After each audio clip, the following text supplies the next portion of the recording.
All right, let's dive right in. Today, we're going to tackle a really fascinating framework for your social life, and it's built around one core idea, the likability curve. Okay, I can already hear you. Easy? Seriously? And yeah, that's the point. This statement is designed to grab you, to kind of poke at that common belief that being social is this magical talent you're either born with or you're not. The big idea here? It's a skill. And maybe, just maybe, it's way more straightforward to learn than you've been led to believe. So, first up, let's talk about what the source material calls the chimpanzee problem. Think about it. We spend years, decades even, learning math, history, science, but when it comes to just talking to other people, it can feel like we missed a class, leaving us feeling kind of behind, socially stunted. And the advice we usually get, oh, it's the worst.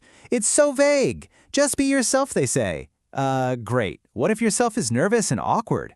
The source just cuts right through that noise, contrasting it with this blunt reality. If you're feeling stuck, you might as well have the social skills of a chimpanzee. And being told to smile more is just, well, it's not going to help, is it? Okay, so if the old advice is useless, what actually works? This brings us to the absolute core of this whole thing, a completely new way to look at social interactions. It's not about getting the smartest person in the room. It's all about how you share what you know. So let's actually look at this curve. It's pretty simple. On one axis, you've got your knowledge, all the stuff you know, the facts, the data. And on the other axis, you've got likability, which is really just your ability to make a connection and make people feel good when they're around you. The whole game is finding that perfect balance between the two. And here is the absolute key, the part so many people get wrong. The goal is not to prove you're the smartest person there. It's to be respected. We think that if we just unload all of our knowledge, people will be impressed and automatically like us. But you know what? That can backfire big time.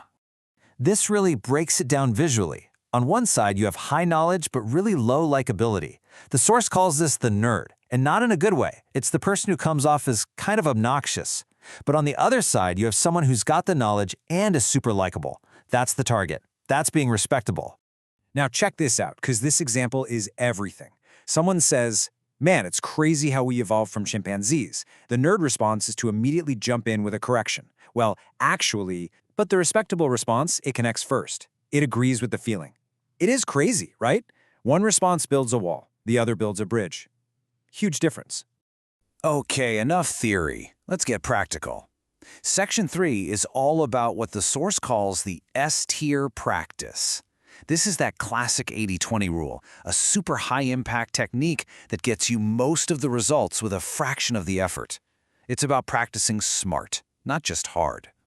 And why is practice so crucial? Well, get this. One source claims we spend up to 93% of our time staring at a screen.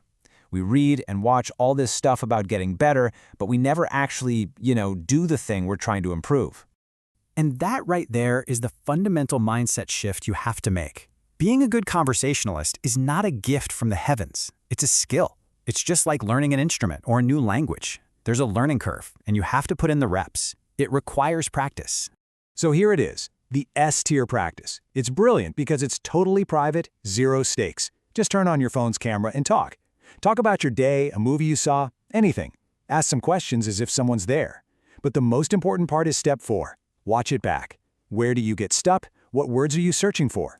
This is how you build conversational muscle without any social anxiety at all. All right, so once you've started building that foundation by yourself, it's time to take it out into the world. But we're not just going to throw you into the deep end. This next step is all about accidental socializing, cleverly setting things up so that real human connection can just happen. But first, you have to break the addiction to distraction. We obsess over finding the perfect friends, and it just paralyzes us. So the tool suggested here is an app that actually locks you out of your phone. Why? To force you to be bored. Because it's in those moments of boredom, when your brain isn't being fed constant content, that you actually get the impulse to do something new.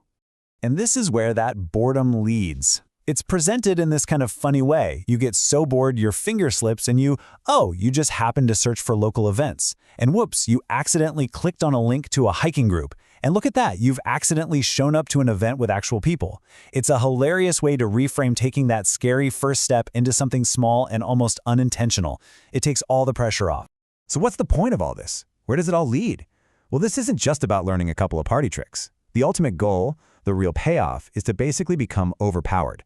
It's about a total transformation of who you are in a social setting. And this quote, wow, this quote from the source just nails it. It's not about adding socializing to your to-do list.